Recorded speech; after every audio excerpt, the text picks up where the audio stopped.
지금까지 태어나서 살면서 어떤 기도를 가장 많이 드리셨습니까? 아마도 우리가 가장 많이 한 기도는 주님께서 가르쳐준 주기도문일 것입니다. 주기도문은 7개의 기도문으로 이루어져 있습니다. 첫 번째, 아버지의 이름을 거룩하게 하시며, 두 번째, 아버지의 나라가 오게 하시면은 하나님에 대한 기도입니다. 그리고 세 번째 기도가 아버지의 뜻이 하늘에서 같이 땅에서도 이루어지게 하소서입니다. 이 세 번째 기도는요, 주기도문 안에 있는 진주 같은 보석 같은 기도입니다. 왜냐하면 첫 번째, 두 번째 기도는 하나님에 대한 기도고요, 나머지 네 번째부터 7번째 기도는 우리에 대한 기도입니다. 그래서 이 세 번째 기도는 이 하나님에 대한 기도와 우리의 삶에 대한 그 기도를 연결시켜 주고 있습니다. 하나님의 뜻이 우리를 통해서 우리가 살고 있는 이 땅에서 응답되기를 바라는 기도입니다. 그래서 하나님과 우리 사이에 관계를 맺게 하고요, 이 기도로 하늘의 하나님과 땅에 있는 우리가 연결이 됩니다. 성경에 나오는 수많은 믿음의 조상은 이 세 번째 기도를 드린 사람들이고, 자신의 삶을 통해 하나님의 응답을 받은 사람들입니다. 하나님께서 사람이 되시어 사랑과 구원의 길을 시작하실 때, 하나님께서는 이 놀라운 계획을 당신 혼자 행하시지 않고 이 일에 함께 동참할 사람을 찾으셨습니다. 대림절 네 번째 주일, 이 하나님의 부름을 받은 우리를 통해서 하나님의 뜻이 어떻게 이루어질 것을 오늘 하나님이 주시는 말씀을 통해서 우리 함께 깨닫도록 하겠습니다. 오늘 우리가 읽은 이 누가복음은요, 이 성경 가운데에서, 복음서 가운데에서 예수님이 이 땅에 오시는 과정을 이 세밀화처럼, 이 아주 세밀하게 우리에게 보여주고 있습니다. 그래서 누가복음을 읽으면요, 우리가 어느새 그 2000년 전 예수님이 오시는 그 시간과 공간 속에 우리가 함께 있는 듯한 느낌을 받게 됩니다. 오늘 말씀에서 천사 가브리엘이 한 사람을 찾아갑니다. 바로 마리아입니다. 누가복음 1장 27절 말씀입니다. 다윗의 자손 요셉이라 하는 사람과 약혼한 처녀에게 이르니 그 처녀의 이름은 마리아라. 마리아는 이 요셉과 약혼한 처녀였습니다. 이 유대인들의 결혼 풍습에 따르면요, 남자는 자신과 결혼할 여자를 찾아가서 약혼을 하게 되고 약 1년에서 2년 후에 결혼식을 하게 됩니다. 그때까지 동치문 율법으로 엄격하게 금해져 있습니다. 2000년 전이나 지금이나 결혼식을 앞두고 있는 신랑 신부는 가장 행복한 사람들입니다. 결혼식을 앞두고 있는 마리아는 앞으로 그 행복한 미래를 꿈꾸고 있었을 것입니다. 그런데 가브리엘이 그녀가 상상하지도 못할 하나님의 뜻을 전하게 됩니다. 우리 누가복음 1장 31절 함께 읽도록 하겠습니다. 보라, 내가 잉태하여 아들을 낳으리니 그 이름을 예수라 하라. 아멘. 천사는 마리아가 기대했던과는 아주 먼, 상상하기도 버거운 하나님의 계획과 하나님의 뜻을, 하나님의 꿈을 그녀에게 들려줍니다. 32절 말씀입니다. 그가 큰 자가 되고 지극히 높으시니 아들이라 일컬어질 것이요 주 하나님께서 그 조상 다윗의 왕위를 그에게 주시니 영원히 야곱의 집을 왕으로 다스릴 것이며 그 나라가 무궁하리라. 아멘.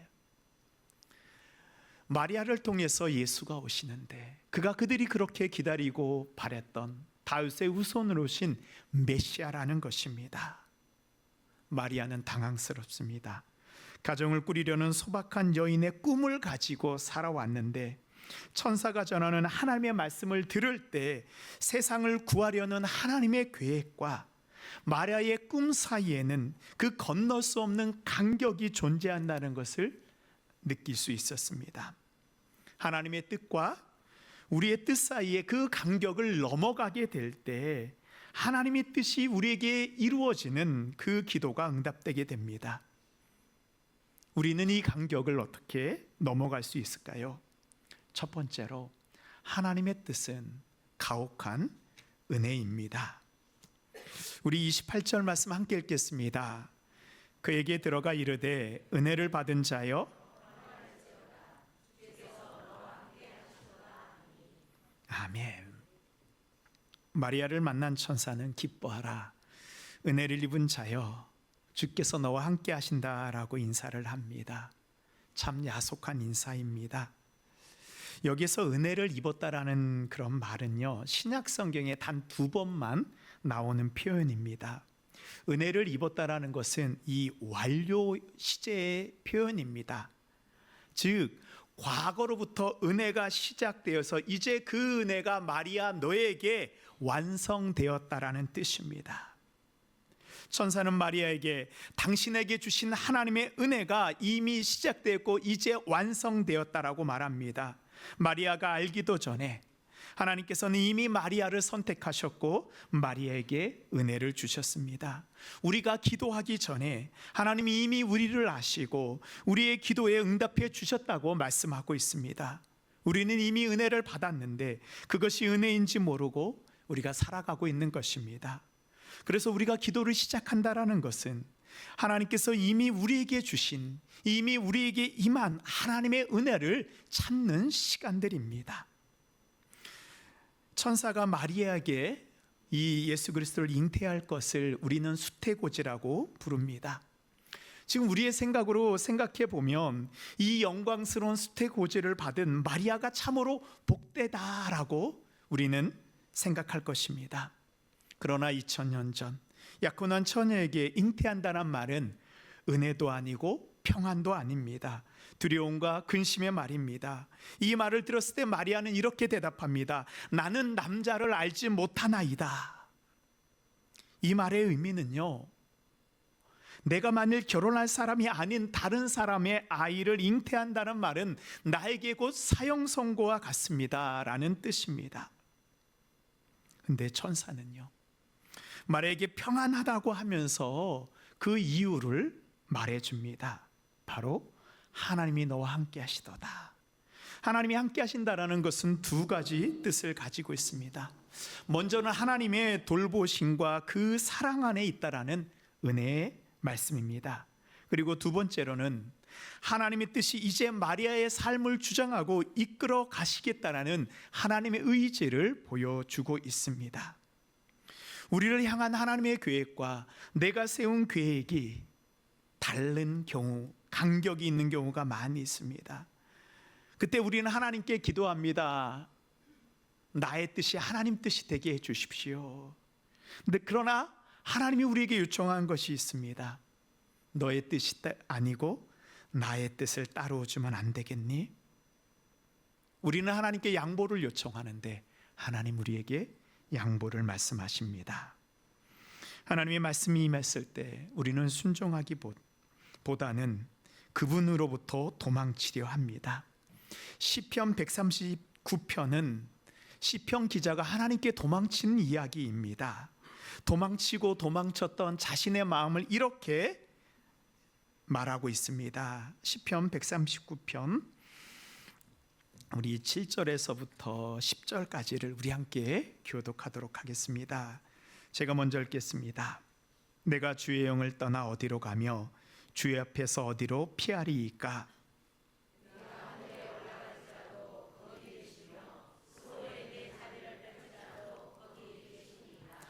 내가 새벽 날개를 치며 바다 끝에 가서 거주할지라도 거기서도 주의 손이 나를 인도하시며 주의 오른손이 나를 붙드시이다. 아멘. 제가 하나님으로부터 도망쳐 하늘까지 올라갔더니 거기에도 하나님 계셨습니다. 땅속 깊은 죽은 자의 땅 스올까지 내가 내려갔더니 하나님이 거기도 계셨습니다. 바다 끝까지 날아갔더니 거기도 하나님 계셨습니다. 이제 저는 알게 되었습니다. 내가 어디에 있어도 하나님이 나의 손을 붙잡고 인도하시며 주님의 굳건한 오른손이 나를 붙잡고 계신다는 것, 나는 이제 알게 되었습니다. 우리는 하나님께 도망친다고 생각하지만 우리가 도망친 그곳에서 하나님이 우리와 함께 하시며 이미 그곳에서 우리를 기다리고 계셨습니다. 천사의 말을 들었을 때 마리아는 어떠했을까요?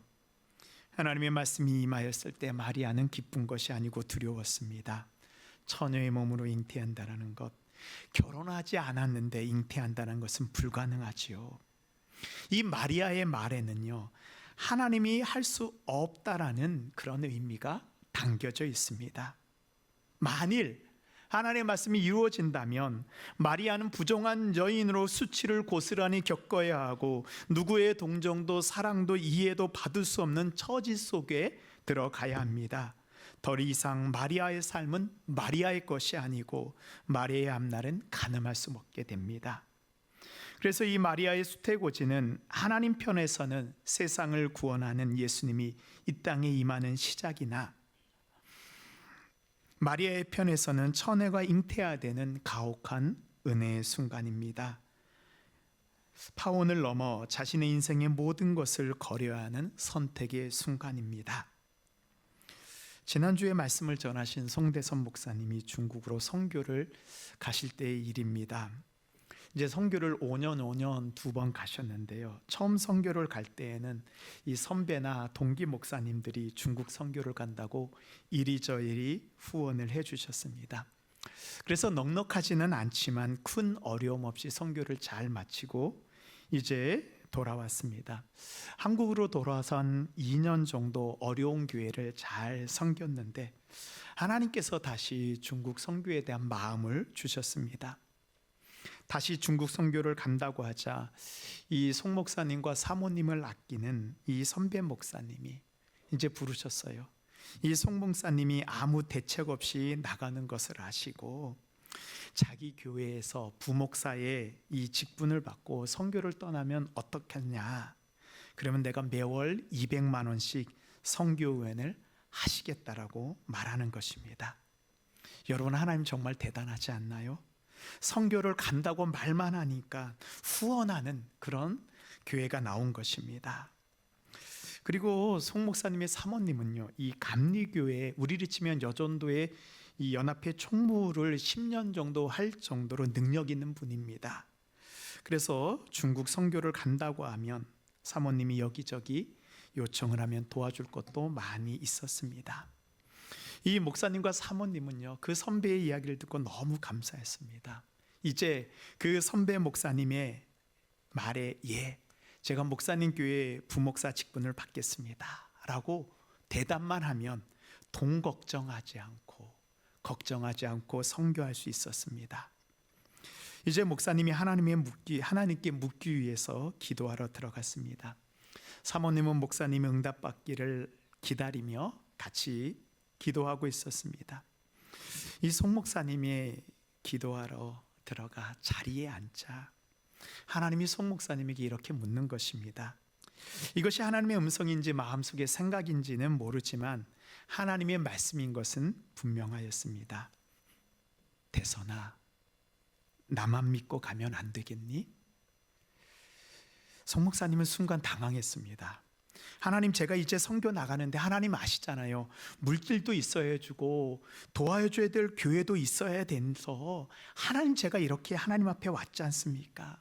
지금 아내도 밖에서 제가 오케이 하겠다는 말 기다리고 있습니다.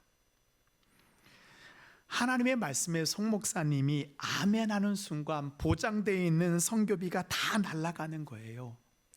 물질 없이 하는 선교가 얼마나 고통스러운지 아는 목사님이 차마 하나님께 대답하지 못하고 그 자리에서 버텼습니다.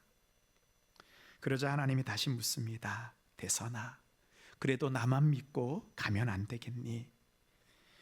하나님이 2번이나 얘기해도 두 눈 질끈 감고 못 들은 채 하였습니다. 그 밤 얼마나 울면서 하나님 앞에 머물러 있는지 모른다고 합니다. 결국 그 새벽 하나님께 아멘하고 기도실에서 나왔습니다.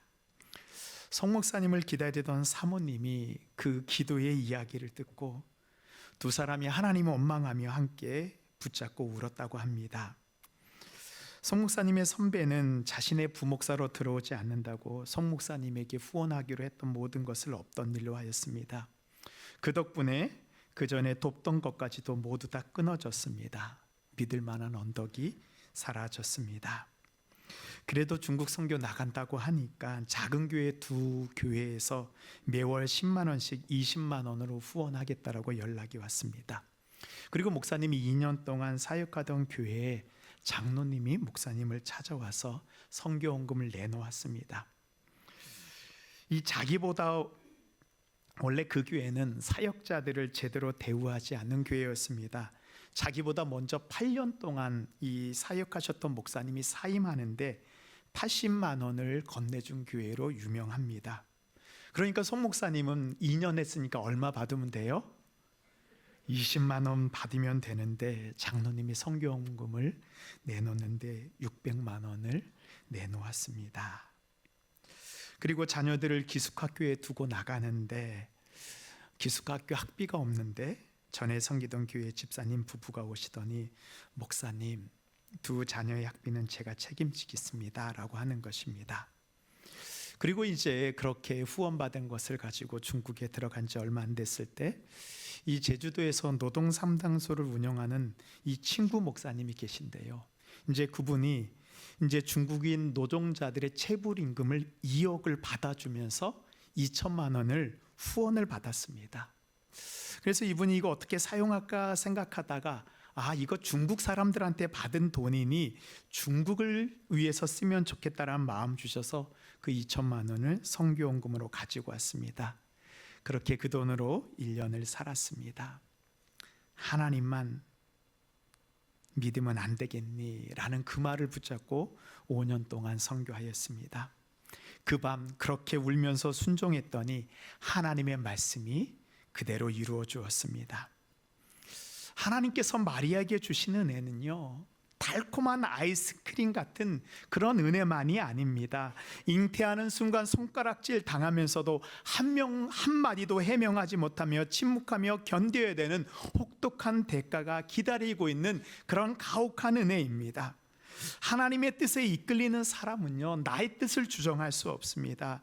마리아가 말씀대로 이루어지이다라고 대답하는 순간 이제 마리아는 예전의 마리아가 아닌 하나님의 마리아로 살아야 합니다. 하나님이 우리를 당신의 뜻으로 초대하실 때에도 이와 마찬가지입니다. 하나님의 뜻대로 살아간다는 것은 이제 나로 살아갈 수 없다라는 것입니다. 말씀대로 내게 이루어지다라는 순종은요, 이제 나의 나, 내가 내 삶의 주인이 아니고 주님의 나로, 주님을 내 삶의 주인으로 고백하며 살겠다라는 것입니다. 우리가 신앙생활할 때 가지는 두려움이 바로 이것입니다. 하나님이 나를 이끌어 가실 때 내가 생각하지 못하는 길로 인도하시면 어떻게나라는 그런 두려움이죠.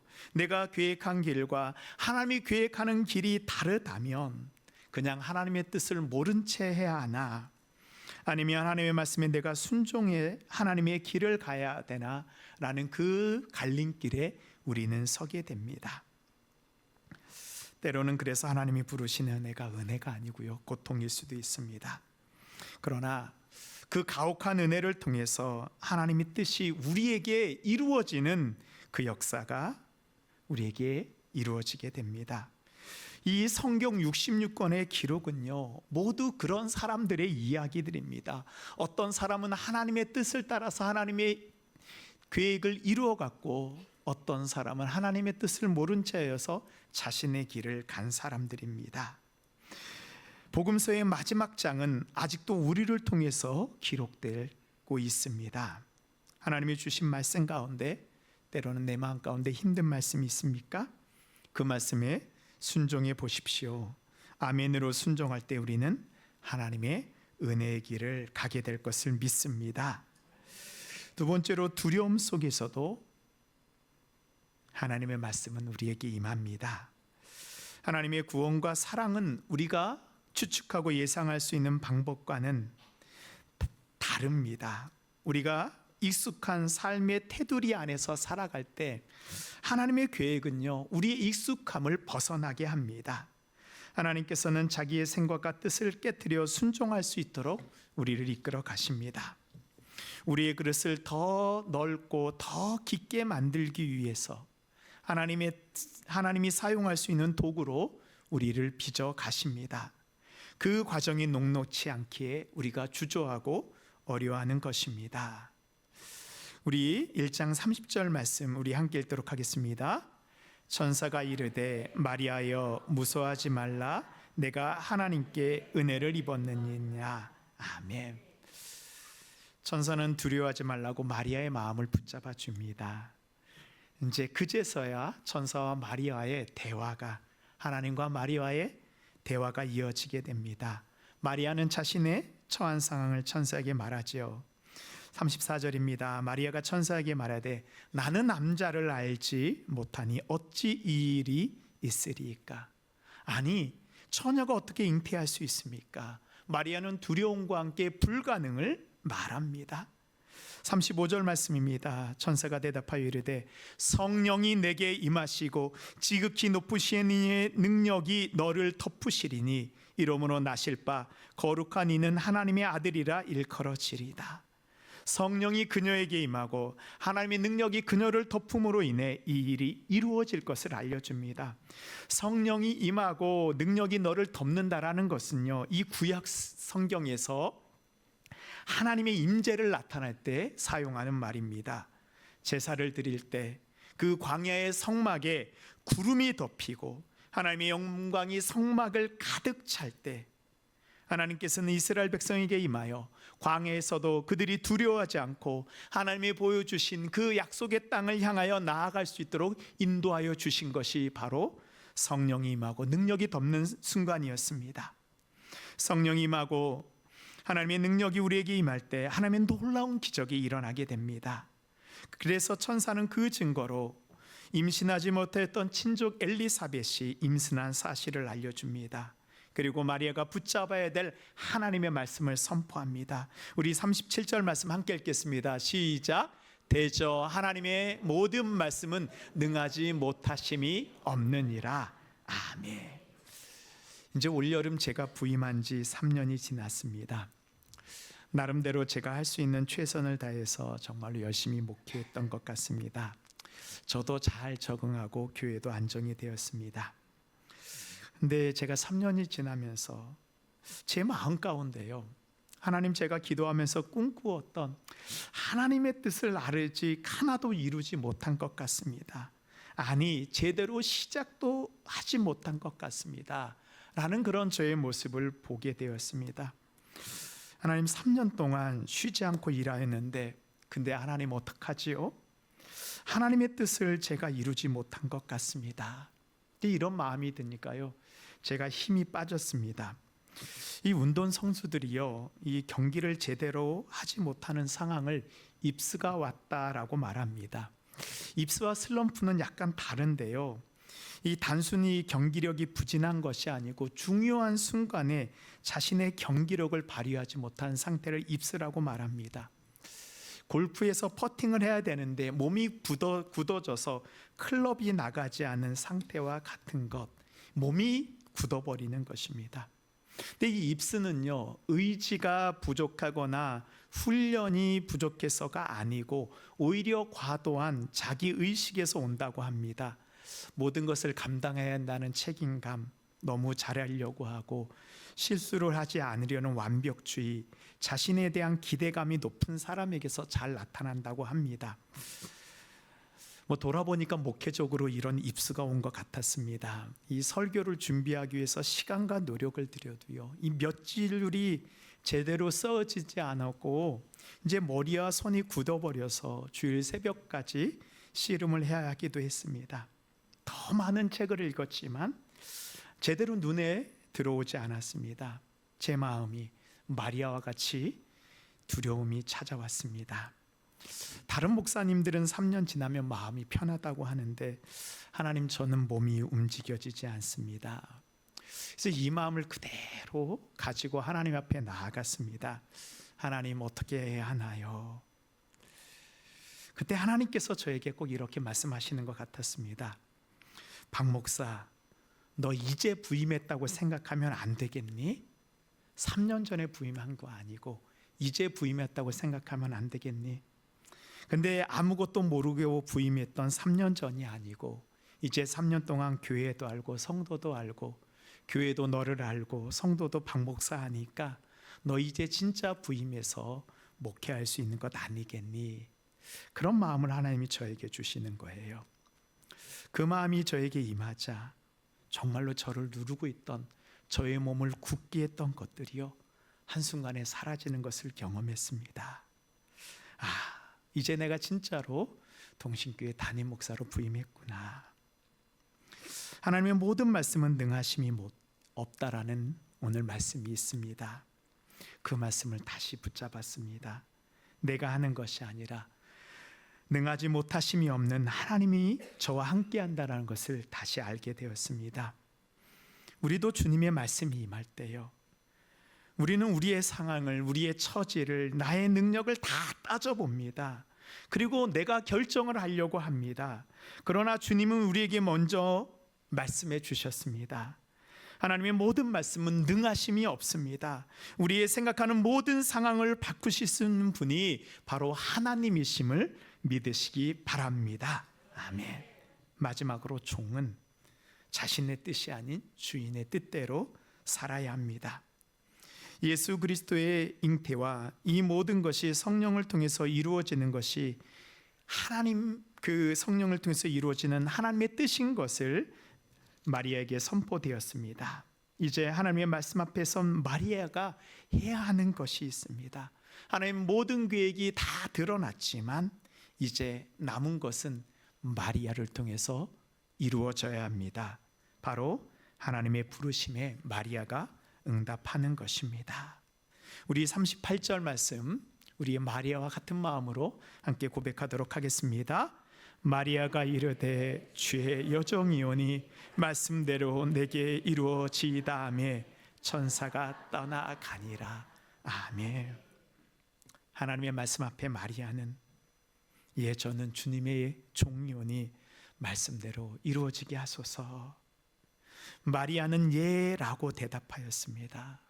그렇지만 마리아의 예라는 대답은 마리아가 자신의 삶에 대해서는 아니요라고 말하는 거예요.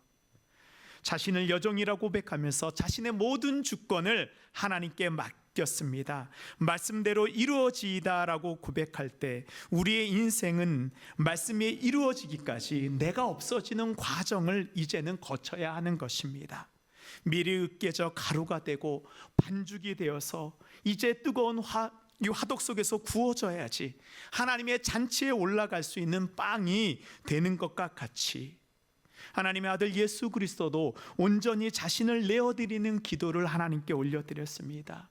십자가를 지시기 전에 겟세마네 동산에서 예 아버지 제 뜻대로 마옵시고 아버지의 뜻대로 하옵소서 기도할 때 예수님을 통해서 하나님의 계획이 성취되었습니다. 마리아가 예라고 순종했을 때 하나님이 우리에게 오실 수 있었습니다. 하나님 나라의 복음은요, 이렇게 하나님의 뜻에 예라고 순종한 사람을 통해서 이루어 가십니다. 그렇습니다. 하나님은 우리에게도 묻고 있습니다. 우리가 하나님의 말씀에 예라고 순종하여 받을 때 바로 그 자리가 하나님의 계획이 시작되고 완성되는 자리입니다. 믿음은요, 믿어지지 않는 하나님의 뜻이 나를 통해서 이루어질 것을 내가 믿고 순종하는 거예요. 믿어지지 않고 되지 않을 것 같지만 하나님이 원하신다고 하면 부족한 나를 통해서, 연약한 나를 통해서 하나님이 이루어질 것을 내가 받아들이는 것입니다. 우리가 아직 하나님의 말씀 앞에 주저하고 있는 것이 있다면 이제 이 믿음을 가지고 결단하시기 바랍니다. 우리를 통해서 하나님이 역사하실 수 있도록 나를 내어드리는 그런 순종의 사람이 되십시오. 우리가 말씀대로 이루어질 것을 믿습니다. 여러 마리가 피도 있는 게 아니에요. 이것 하겠습니다, 저것 하겠습니다. 그 말이 필요하지 않습니다. 한마디면 족합니다. 말씀대로 내게 이루어지이다. 우리가 이 말씀 한마디만 붙잡는다면 뜻이 하늘에서와 같이 땅에서도 이루어지는 그 놀라운 기도의 응답이 우리에게 임하여질 것입니다. 우리를 통해서 능하지 못함이 없으신 하나님의 말씀이 이루어지는 역사가 바로 우리를 통하여서, 우리 교회를 통하여서 이루어질 것을 믿습니다.